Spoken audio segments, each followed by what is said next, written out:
Mr. Speaker, I yield now 5 minutes to the gentleman from New York, Mr. Nadler. The gentleman from New York is recognized for 5 minutes. Thank you, Mr. Speaker. I rise to support this resolution and to call upon my colleagues to make a commitment to protect our troops and to bring them home as quickly and safely as possible. Mr. Speaker, the American people and members of Congress were deceived. Every reason we were given for invading Iraq was false. Weapons of mass destruction? Not there. Saddam Hussein working hand in glove with al-Qaeda? Not true. I ask you, if the President had gone to the American people and said, we must invade a country that poses no imminent threat to us and sacrifice thousands of lives in order to create a democratic government in Iraq, would we have assented? I think not. And as the President now says to us that we should continue indefinitely to expend American blood and treasure to support one side in a sectarian civil war, should Congress continue to consent? I think not. We need to say enough already. Enough with the lies and the deceit and the evasions. Enough with the useless bloodshed. We must protect our troops and ensure their safety while they are in Iraq. But we must not send more troops there to intervene in a civil war whose outcome they cannot determine. And we should set a swift timetable to withdraw our troops from Iraq and let the contending Iraqi factions know that we will not continue to expend American blood and treasure to referee their civil war. Only if faced with the reality of imminent withdrawal of American troops might the Iraqis strike a deal with each other and end the civil war. We know, Mr. Speaker, that the administration has botched the handling of this war. They stood by as Baghdad was looted.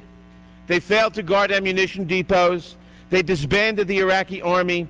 They crippled the government by firing all the competent civil servants in the name of de-Baathification.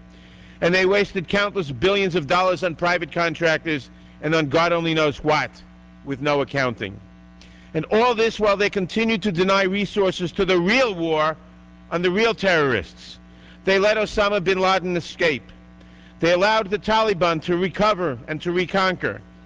They allow our ports to remain unprotected from uninspected shipping containers. And they let loose nuclear materials remain unaccounted for, waiting to be smuggled to al-Qaeda to be made into nuclear weapons. And why does the President want more troops in Iraq? To expand our role from fighting Sunni insurgents to fighting the Shiite militias also. Of course, when we attack the Shiite militias, they will respond by shifting their targets from Sunnis to American troops. American casualties will skyrocket, and we will be fighting two insurgencies instead of one. I believe the President has no real plan other than not to lose Iraq, in quotes, on his watch, and to hand over the whole mess to a successor in 2 years. He will ignore anything we do that doesn't have the force of law.